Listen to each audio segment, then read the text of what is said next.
tampan kami di sana. Kita langsung lanjut aja. Selama 5 hari di sana, 20 Februari hingga 24 Februari 2023 kami mengambil banyak sekali hal yang kami dapatkan. Dan kami mengambil point of interest di sosiologi agama dan merangkainya jadi satu judul, yaitu tag, cari kehidupan Kertasari, atau tag sebagai sumber kehidupan Kertasari. Berikut adalah berbagai pelajaran yang kami dapatkan di sekolah, namun dapat kami kaitkan dengan hasil dari field trip camping kami ke Kertasari pada tanggal 20 sampai 24 Februari. Get the profit by saving the people and the planet. Ini adalah kalimat yang kami kutip dari PT Indo Agri. Dan kami sangat setuju akan statement ini dan akan dijelaskan secara lanjut oleh Dika di pengelolaan SDM. Ini adalah judul besar yang akan kami bahas, yaitu penggambaran umum dari Kertasari, proses produksinya, tentu tag ya, lalu ada pengelolaan SDM dan masalah yang kami temui serta solusi yang akan kami tawarkan. Saya akan menjelaskan secara singkat apa sih itu Kertasari. Kalian udah tahu kan di sini Kertasari itu apa? Bagi kalian tahu, saya akan tetap jelaskan. Jadi Kertasari itu adalah sebuah daerah perkebunan di Bandung, dimiliki oleh PT PP Langsung Indonesia Tbk, beroperasi sejak 1908. Namun telah diambil alih oleh Indofood pada tahun 2007. Kertasari ini terletak pada 1.600 meter di atas permukaan laut, sehingga cuaca di sana itu relatif dingin. Jadi sangat cocok untuk berbagai macam perkebunan. Namun yang difokuskan di sini adalah perkebunan teh. Produksi dari perkebunan teh ada 5 jenis, yaitu ada black tea, green tea, oolong tea, dan white tea. Dan yang terakhir ada blue tea, namun tidak dicatat di sini. Fokus dari Kertasari, pabrik Kertasari merupakan black tea. Selanjutnya, Terima kasih Dika atas pemaparannya. Selanjutnya, proses produksi. Baik, saya akan menjelaskan proses produksi teh. Pertama, tahap yang pertama adalah proses pemetikan, di mana proses ini merupakan salah satu proses yang paling penting dan juga tidak boleh sembarang dilakukan, sebab hal ini akan mempengaruhi rasa teh nantinya. Proses ini bisa dilakukan dengan dua cara, secara manual atau menggunakan otot tangan dan juga bantuan mesin. Namun lebih sering atau umum dilakukan menggunakan tangan, sebab jika menggunakan tangan maka produksi dari teh akan lebih berkualitas dibandingkan jika menggunakan mesin, maka daun teh yang dihasilkan akan rusak dan juga banyak yang terbuang. Dan juga di sini kami diajarkan oleh Bu Akas dan Bu Walid yang merupakan pemetik teh di Kertasari bagaimana cara memetik daun teh yang benar dan juga memilih mana daun teh yang tepat untuk dipetik dan yang belum. Dan bagian tanaman teh yang cocok untuk dipetik adalah bagian pucuknya. Mengapa? Dengan memetik bagian pucuknya maka akan meningkatkan jumlah percabangan dan juga jumlah daun muda yang terbentuk. Nah, nantinya akan meningkatkan juga pertumbuhan tanaman teh. Jadi jika kita panen teh maka tidak harus menanam tanaman teh lagi. Lalu proses yang kedua adalah pelayuan atau pengeringan. Daun teh yang telah dipetik akan dijemur di suatu tempat yang memiliki sirkulasi udara yang bagus. Hal ini bertujuan untuk mengurangi kadar air dalam teh. Mengapa? Karena dengan mengurangnya kadar air dalam teh maka bakteri dan jamur-jamur yang terdapat dalam teh akan juga berkurang. Hal ini akan memaksimalkan kualitas dari produk teh dan aman untuk dikonsumsi. Lanjut ke proses pengeringan. Proses ini bisa dilakukan dengan beberapa cara seperti menjemur daun teh dan juga memanggang daun teh. Dan cara yang lebih sering digunakan adalah memanggang daun teh. Namun perlu diperhatikan bahwa agar daun teh itu tidak terlalu kering ataupun hangus. Dan pada proses yang terakhir adalah pembentukan dan pengemasan. daun teh yang sudah kering tersebut akan diletakkan, dimasukkan ke dalam tas yang besar, lalu sehingga keluarnya aroma atau rasa teh yang nikmat. Daun teh tersebut yang sudah dimasukkan akan ditekan-tekan sehingga saripati yang terkandung dalam daun teh akan keluar dengan baik. Setelah semua proses itu selesai, maka akan ke proses terakhir yaitu pengemasan. Di bagian pengemasan ini, daun teh sudah bisa dikonsumsi dan bisa diperjualbelikan.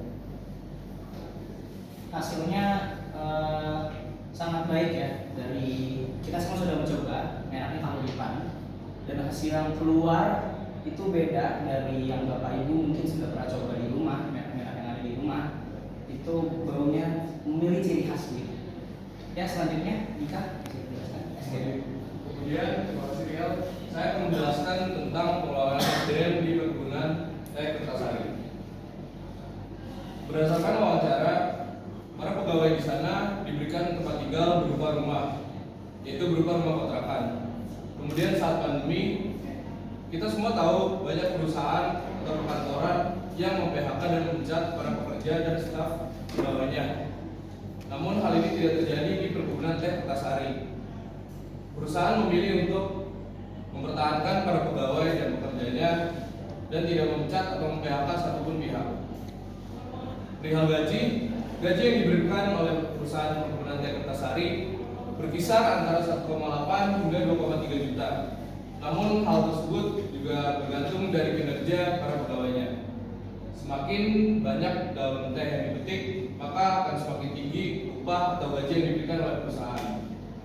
Meskipun tidak menawarkan gaji yang begitu besar, perusahaan perkebunan teh Kertasari menawarkan keamanan hingga usia 55 tahun. Keamanan yang dimaksud yaitu adalah berupa gaji pasti, tempat tinggal, dan layanan kesehatan yang cukup.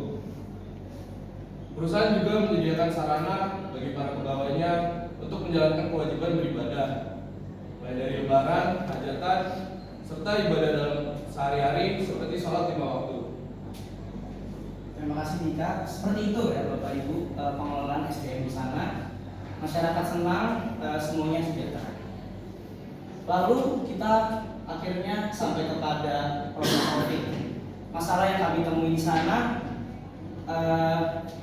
cukup mengkhawatirkan dan kami juga menawarkan solusinya. Namun sebelum itu Bapak Ibu dan teman-teman sekalian harus mengenal dulu apa sih budaya yang ada di sana. Ya, silakan. Oke, syukuran di sini ya. Sebelumnya saya mau tanya dulu, apakah semuanya familiar dengan istilah syukuran? Cukup familiar ya? Syukuran di Kertasari itu tidak seperti yang kita bayangkan. Kami berangkat ke Kertasari dengan asumsi syukuran itu digunakan untuk merayakan sebuah syukuran, mensyukuri suatu kelahiran seorang anak, pernikahan, atau mungkin hasil panen. Semuanya syukuran di sana tidak merayakan sesuatu, melainkan untuk mencegah, memprevent adanya kemalangan. Tapi kemalangan itu apa aja sih? Ya, kemalangan yang ada dimaksudkan oleh warga di sana atau di sana disebutnya orang lapangan. Jadi pemetik teh itu pernah diganggu oleh ya kepercayaan di sana lah. Banyak mitos-mitos yang terjadi yang diceritakan dan ternyata terjadi seperti makhluk halus di sana. Lalu juga ada hama yang membludak. Oke, Rial. Tapi kalau soal hama nih, Rial, memangnya syukuran bisa ya menyelesaikan masalah hama? Nah, untuk hama sendiri nggak mungkin doa doang habis itu hamanya hilang. Ya, itu terlalu goib. Nah, jadi di sana ada juga ilmiahnya untuk mencegahnya secara biologisnya sama chemistry-nya. Yaitu di sana terdapat hama berupa di sana ngomongnya werang. Orang lapangan ngomongnya werang, pucuk teh. Nah, itu dapat dicegah oleh insektisida sintetis yang menggunakan molekul organik dengan penambahan fosfat. Itu dari chemistry and biology-nya. Mereka juga tidak cuma dengan kepercayaan mereka, tapi mereka juga memfasilitasi terkhususnya dari pabrik ya, dari pihak pabrik untuk membasmi hama werang tadi. Terima kasih, Rial. Itu tadi adalah asal-usul syukuran. Syukuran sendiri diadakan 3 bulan sekali di antara kalangan pemetik. Tapi yang namanya penelitian ilmiah pasti punya masalah dong. Masalah yang kami temukan di sana tidak hanya satu. Masalah yang kami temukan ternyata ada 3. Bapak Ibu dan teman-teman sekalian, masalah yang pertama kami temukan adalah kesenjangan sosial. Kesenjangan sosial yang kami temukan berada di antara kalangan petinggi dan kalangan pegawai. Gaji pegawai berada jauh di bawah UMP Kabupaten Bandung. Sementara gaji petinggi jauh berada di atas UMP. Ya, sekitar level-level ya. Lalu ada pula masalah kedua, perayaan syukuran itu sendiri. Ternyata Bapak Ibu dan saudara-saudara sekalian, syukuran ini hanya dirayakan di kalangan pegawai pemetik saja. Petinggi tidak ikut merayakan, bahkan pegawai pabrik tidak ikut merayakan. Pernah pegawai pabrik merayakan hanya sekali setelah terjadinya seorang korban. Terakhir adalah penjualan produk Kauripan. Penjualan produk ini terhitung tidak dapat bertanding dengan pasarnya. Mungkin karena iklan atau mungkin karena produk itu sendiri tidak laku di pasarnya. Maka dari itu Bapak Ibu dan saudara sekalian, kami menawarkan sebuah solusi. Kami namakan syukuran babarengan, bersyukur bersama-sama. Merupakan sebuah upacara budaya yang lokal khas dari Kertasari, bisa merupakan sarana untuk Teh Kauripan sendiri beriklan. Juga memenuhi masalah kedua yang tadi, mulai dari kesenjangan sosial, karena acara ini mempersatukan seluruh komunitas Kertasari. Juga menyelesaikan masalah syukuran. Dengan adanya syukuran babarengan sendiri, satu syukuran selama setahun sebenarnya cukup besar, bahkan bisa digunakan sebagai atraksi bagi turis lokal dan mancanegara. Lalu kami juga memberi solusi terakhir dalam sektor pariwisata, yaitu Saung Kauripan. Kami mengamati di sana banyak sekali lahan kosong yang berpotensi besar untuk dibangunnya sebuah resort. Mengapa? Kami mengadakan sebuah perbandingan dengan salah satu tempat usaha di Dago Atas, yaitu Mana Cafe and Cottage.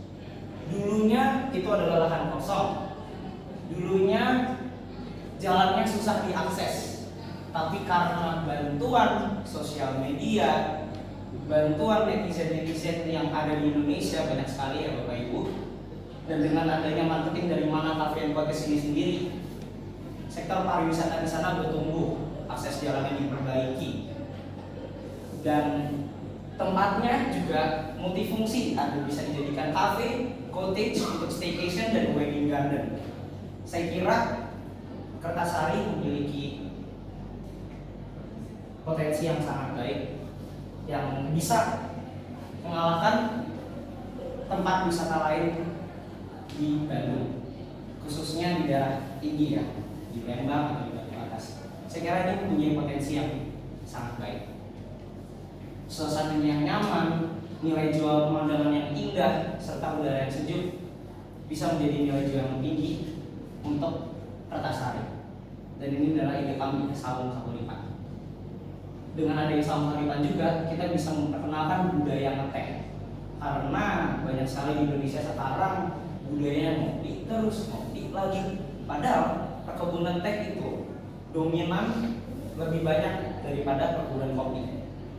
Luas perkebunan teh itu lebih besar dibanding perkebunan kopi. Mestinya Indonesia, Nusantara, kita semua warga Indonesia bisa mempromosikan budaya ngeteh juga lebih dari budaya kopi. Saya kira itu adalah dua solusi yang bisa kita bagikan kepada Bapak Ibu sekalian dan teman-teman. Mungkin ada sharing dari Idan atau Mika. Baik, saya akan memaparkan tentang refleksi kami selama kami melakukan Bidang-Bida Goinlaga Experiential Learning ini. Refleksi yang kami kaitkan terkait dengan core values yang dimiliki oleh SMA Palese Gonzaga, yaitu 4 CHS: competence, commitment, compassion, conscience, honesty, dan simplicity. Saya akan mengaitkan dengan nilai competence dan komitmen. Competence yang berarti daya juang yang tinggi. Selama kami di sana, kami berusaha semaksimal mungkin untuk mengumpulkan segala data-data yang kami butuhkan guna menunjang penelitian kami, dan juga kami serius dalam mengikuti segala rangkaian kegiatan Gonzaga Experiential Learning ini. Lalu komitmen, kami tetap menjalankan apa yang menjadi tugas kami sebagai siswa, dan juga semua kegiatan yang kami lakukan di sini dengan bertujuan untuk memuliakan nama Tuhan yang lebih besar. Saya sambung. Compassion yang kami rasakan di sana adalah kami membantu pihak komunitas Kertasari baik secara langsung maupun secara digital di sini.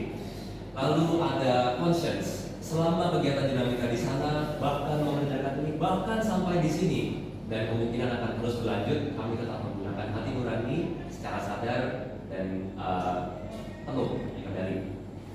Dan dua nilai terakhir yaitu ada honesty dan simplicity. Secara honesty, kami melakukan segala sesuatu di sana dengan jujur. Kami jika memiliki sebuah masalah, kami akan segera berbicara kepada pihak yang berwajib dan kepada pihak yang berwenang. Pada teman-teman kami juga kami akan membicarakan masalah tersebut. Lalu juga ada simplicity. Saya mendengar dari kelompok lain bahwa jika mereka tidak memiliki pasangan yang cukup handle mereka, maka mereka akan mencari suatu objek, contohnya kayu, untuk dijadikan pasang. Mereka menggunakan segala apapun yang ada di alam secara maksimal. Begitu juga di kelompok saya, ketika kami kekurangan alat makan, kami akan makan dengan seadanya aja, dengan tutup panci, dengan tangan. Itulah nilai yang kami petik dari core values di Gonzaga ini, dan yang kami dapatkan setelah kami ke Kertasari itu. Baik, and that is Gonzaga Experiential Learning Exhibition 2023. Terima kasih telah mendengarkan, terima kasih telah datang.